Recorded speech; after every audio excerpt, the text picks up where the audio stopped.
नमस्कार, मी पल्लवी तुमचं माझ्या चॅनलवरती मनापासून स्वागत आहे। आज आपण या ठिकाणी पाहणार आहोत मस्त खमंग ढोकळा, अगदी टम्म फुगलेला बाहेर मिळतो तसाच। पहा, खूप छान असा फुगलेला आहे आणि पहिल्यांदा जरी तुम्ही बनवला तरीही बिघडणार नाही। एवढ्या सोप्या पद्धतीने मी ही रेसिपी तुमच्याकरिता शेअर केलेली आहे, त्यामुळे न घाबरता बिनधास्त तुम्ही असा ढोकळा एकदा नक्की ट्राय करा। फर्स्ट टाइम जरी बनवला तरीही न चुकता तुम्ही हे बनवू शकता, याची गॅरंटी मी 100% देते। मग असाच खमंग ढोकळा तुम्हालाही बनवायचा आहे का? मग त्याकरिता रेसिपी पूर्ण शेवटपर्यंत पहा आणि व्हिडिओ थोडा पण न स्किप करता पहा, म्हणजे तुम्हाला संपूर्ण रेसिपी लक्षात येईल। आणि मी जेव्हा रेसिपी अगदी बरोबर जमेल तेव्हाच शेअर करते, बिघडलेली रेसिपी मी कधीच तुमच्याकरिता शेअर करणार नाही, याचे मी गॅरंटी देते। कारण माझा प्रत्येक व्हिडिओ हा मी छान झाला तेव्हा शेअर करते। मग असाच स्पॉन्जी ढोकळा बनवायचा आहे तुम्हाला। चला मग रेसिपीला सुरुवात करूया। एक मिक्सर जार घ्यायचे, त्या जारमध्ये आपलं घरी दळलेलं बेसन पीठ असतं जाडसर थोडंसं, ते बेसन पीठ घ्यायचं 1 वाटी। आता तुम्ही इथे रेडीमेडचं असेल तेही घेतलं तरीही चालतं, त्यासाठी काय करायचं ते पण सांगते। त्यानंतर घालायचं अगदी छोट्या चमच्यानं अर्धा चमचा हळद घालायची आहे। आता तुम्ही म्हणाल मिक्सर जारमध्ये, तर मिक्सर जारमध्येच खूप छान फाईन पेस्ट तयार होते बेसन पिठाची। त्यानंतर घालायची अगदी थोडीशी साखर, त्यानंतर घालायचं आता बारीक पीठ खूप दळलेलं असेल त्यामध्ये अवश्य तुम्ही असा रवा घाला। आता 1 वाटी बेसन पीठ असेल त्यामध्ये 2 ते 3 चमचे रवा घालायचा आहे। रेडीमेडचं पीठ असेल तर नक्की घाला, आता घरचं पीठ असेल नाही घातलं तरीही चालतं।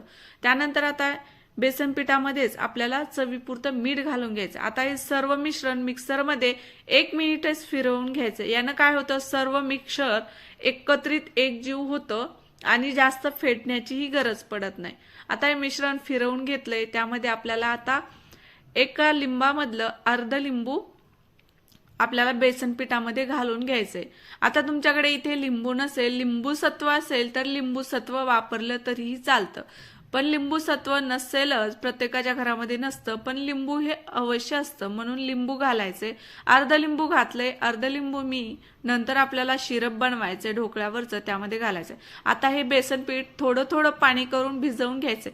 इथे आता बेसन पीठ जास्त पातळही करायचं नाही, अगदी जास्त घट्टही करायचं नाही। किती घट्ट पातळ करायचं हे तुम्हाला मी जवळून दाखवते, तशी कन्सिस्टन्सी ठेवायची। तर हे पहा, मस्त मिक्सचर तयार झालेलं आहे। एवढंच पातळ बनवायचंय, जास्त घट्ट पण बनवायचं नाही। आता याला 15 मिनिटं आपल्याला भिजत ठेवायचंय, म्हणजे अजून थोडंसं जे रवा घातलेला आहे तो फुलून पीठ थोडंसं घट्ट होतं। तर आता याला 15 मिनिटं झाकून ठेवायचं, तोपर्यंत आपण बाकीची तयारी करूयात। मिरच्या, त्यानंतर आपल्याला कोथिंबीर लागणार आहे, कढीपत्ता लागणार आहे आणि एखादा असा टीन लागणार आहे। टीनला तेलाने ग्रीस करायचा। आता प्रत्येकाकडे हा टीन नसतो केकचा, तर मग तुम्ही इथे काय करायचं, कुकरचा डब्बा घ्यायचा। आता कुकरचा डब्बा पण नसेल असा छोट्या आकाराचा, तर मग काय करायचं, एखादं ताट घ्यायचंय, थोडंसं उंच कडेचं ताट असतं प्रत्येकाकडे, त्या ताटामध्ये घातला ढोकळा तरीही चालतो, फक्त त्याला फुगायला जागा पुरेल असं ताट घ्यायचंय। कारण तो आपण बनवतो त्याच्या दुप्पट फुलतो, त्यामुळे एखादं उंच कडेचं ताट घ्यायचंय। आता टीनला तेल लावून घेतलंय, कढईमध्ये पाणी घातलंय, पाणी गरम होतंय। आता कढईमध्ये स्टँड असेल तर स्टँड घाला किंवा मग एखादी अशी वाटी प्लेट ठेवून घ्या। पण काय करायचंय, कढईच्या वरती टीन आला नाही पाहिजे, कारण आपल्याला त्यावरतून झाकण ठेवायचंय। आता अशी मोठ्या आकाराची कढई नसेल तर मग तुम्ही काय करायचं, इथे पातेलं घ्यायचंय, पातेलं घेतलं तरीही चालतं किंवा मग कुकर घ्यायचं, कुकर घेतलं तरीही चालतं। आता पाणी पण पूर्ण भरून नाही घालायचं, टीनला खाली पाणी राहील इतपतच टीन घालायचं, म्हणजे पूर्ण टीन बुडून घ्यायचा नाही।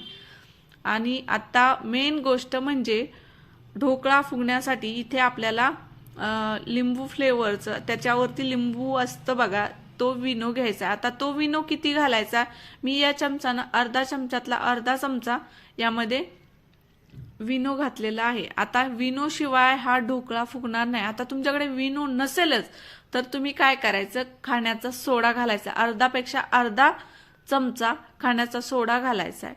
पण काय होतं, त्याच्यापेक्षा विनोने खूप छान फुलून येतो। आणि आता विनो घातल्या घातल्या आपल्याला त्याला 1-2 मिनिटं असं फेटून घ्यायचं, 1च मिनिट, 2 पण नाही, आणि त्याचा कलरही चेंज होतो आणि लगेच पीठ फुगायला चालू होतं. आता विनो घातला, एकाच डायरेक्शन मध्ये पीठ फिरवायचंय आणि लगेच टीनमध्ये ओतायचंय. पाणी गरम झालेलं असेल, टीन कढईमध्ये ठेवायचा, त्यावरती झाकण ठेवायचं आणि एखादा असं जड झाकण ठेवलं की म्हणजे हवा जास्त बाहेर जाणार नाही आणि ढोकळा पटकन तयार होतो. त्याला फक्त 2 ते 3 मिनिटं फुल गॅस करायचा आणि बाकीचा मग कमी गॅसवर 15 मिनिटं हा ढोकळा उकडायला ठेवायचा. तोपर्यंत मी इथे कोथिंबीर चिरली आहे, मिरची चिरली आहे हिरवी, मस्त लिंबू घेतलेला आहे, कढीपत्ता घेतलाय. आता एवढं सर्व साहित्य म्हटलं की ढोकळा हा खमंग लागतोच. आता तुम्ही म्हणाल हा ढोकळा तर एकदम साधा झाला. हो, साधाच बनवलाय. लहान मुलांना पाहिजे असेल तर हा साधाच ढोकळा मुलं खातात आवडीने. आता तुम्हाला या बेसन पिठामध्ये बनवता वेळेस अद्रक, लसूण आणि मिरची हिरवी घालायची असेल ठेचून तरीही चालतं, पण मी घातलेली नाही. त्यानंतर आता ढोकळा बनलेला आहे, तोपर्यंत आपण इकडं तडका लावून घेऊयात. आता थोडंसं तेल घालायचंय कढईमध्ये, त्यानंतर खूप सारी मोहरी घालायची आहे, जिरे घालायचेत, मस्त छान तडका द्यायचा, म्हणजे ढोकळा खमंग लागतो. आता ते मोहऱ्या उडतात म्हणून मी थोडीशी प्लेट ठेवली आहे, कारण गॅस वगैरे खूप घाण होतं बघा मोहरीने, त्यामुळे ठेवली आहे. छोटी कढई असल्यामुळे जास्तच बाहेर येते मोहरी. आता मोहरी जिरे तडतडले की ते गॅस बंद करायचा, कारण मिरची आणि ते करपतं, म्हणून गॅस बंद करून मी जिरे घातलेत, कढीपत्ता घातलाय, कारण तेल खूप गरम झालेलं असतं. तेवढ्यात तेलामध्ये मिरची कढीपत्ता छान तळून येतो. त्यानंतर घालायचंय चवीपुरतं मीठ. आता ढोकळ्यामध्ये घातलंय, पण तडक्यामध्ये तर आपल्याला लागणारच आहे, तर अगदी थोडंसं मीठ घालायचंय. आता कोथिंबीर आहे ती आपल्याला नंतर घालायची शेवटी, कारण पाण्यात घातली की ती चिंबून जाते आणि तिचा कलर काळा पडतो, म्हणून नंतर घालायची. आता गॅस लावायचा पाणी घातल्यानंतर, कारण आपल्याला त्यामध्ये साखर वगैरे घातलेलं आहे, ते मिश्रण पूर्ण एकत्रित झालं पाहिजे. आता इथे साखर नक्की घाला, कारण लिंबू असल्यामुळे त्याला खूप छान फ्लेवर येतो. गोड लागत नाही एवढी पण घालायची नाही, अगदी थोडीशी नकळत साखर घालायची, अर्धा चमच्यातली अर्धा चमचा. आता हे छान एकत्रित होऊ द्यायचंय आणि कोथिंबीर तर नंतर घालायची. आता हे एकजीव साखरेचं आणि पाण्याचं झालं की गॅस बंद करायचा आणि मस्त आता ढोकळ्याच्या ज्या कडा आहेत त्या अशा बतईने सोडून घ्यायच्यात, म्हणजे ढोकळा खूप छान आपला बाहेर पडेल. तर थोडासा टीन गरम आहे, पण गरम गरम आपण जेव्हा हे पाणी घालतो त्यावरती तडका, तेव्हा ढोकळा खूप छान असं शोषून घेतो. जास्त गरम, अगदी गरम पण नाही घालायचं, कारण तो असा चिकचिक होतो. थोडासा अगदी थंड होऊ द्यायचा आहे, अगदी गरम पण नाहीये, कारण बराच वेळ झालाय मी काढलेलं, त्यानंतर तडका पण दिलाय, त्यामुळे थोडंसं हा थंड झालेला आहे. आता वड्या पाडायच्यात आणि नंतर आपल्याला त्यावरती तडका सोडायचा आहे. तर पाहू शकता तुम्ही, मस्त टम्म फुगलाय, छान जाळीदार हा ढोकळा तयार झालाय आणि तुम्ही इथे दिसत असेल तुम्हाला खूप छान जाळी पडली आणि मस्त परफेक्ट तयार झाला. आता तुम्ही म्हणाल खूप जास्त फुगला नाही, कारण आपलं बेसन पीठच 1 वाटी होतं, ते फुगून फुगून किती फुगेल, जास्त फुगणार नाही. तुम्ही बेसन पीठ इथं जास्त बनवला असता तेवढा टीनमध्ये, तर टीन भरून आला असता आणि खूप छान मस्त टम फुगलेला दिसला असता, पण तेवढा दिसत नाही, कारण बेसन पीठ कमी घेतलं होतं मी आणि तो फुगलेला आहे बऱ्यापैकी. खूप छान जाळी पडलेली आहे, तुम्हाला मी शेवटी दाखवणारच आहे, कारण तो खूप स्पॉन्जी बनलेला होता आणि खूप खमंग लागतो. आता त्यामध्ये तुम्ही जर हिरवी मिरची, अद्रक, लसूण घातला असतं तर अजून खमंग होतो, पण लहान मुलांना असाच छान लागतो. आणि पाहू शकता तुम्ही, मस्त तयार झालेला आहे, खूप छान जाळी पडलेली आहे आणि आता वड्या पडलेल्या आहेत, त्यावरती घालायचा आता मस्त तडका. आता तडका नाही घातला की तो असा नरड्यामध्ये कोरडा कोरडा लागतो आणि खायला जड जातो, म्हणून तडका भरपूर प्रमाणात घालायचा आहे, मग छान लागतो. आता हा ढोकळा तुम्ही चिंचेच्या चटणी बरोबर सर्व करू शकता किंवा मग केचप बरोबर पण मुलं आवडीने खातात.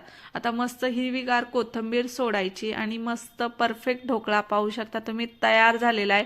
मग आवडली का आजची रेसिपी? आवडली असेल तर नक्की एक कमेंट करा आणि अजून चॅनलला सबस्क्राईब केलं नसेल तर सबस्क्राईब करा. बेलच्या नोटिफिकेशनवरती ऑल करा प्रेस करून, म्हणजे तुम्हाला असेच नवनवीन सर्वात सोप्या पद्धतीने शेअर केलेल्या रेसिपी पाहायला मिळतील. तर पाहू शकता तुम्ही किती छान जाळी पडलेली आहे आणि हा ढोकळा खायला खूप छान खमंग लागतो. हे पहा, मस्त जाळी पडलेली आहे की नाही, मग बनवा.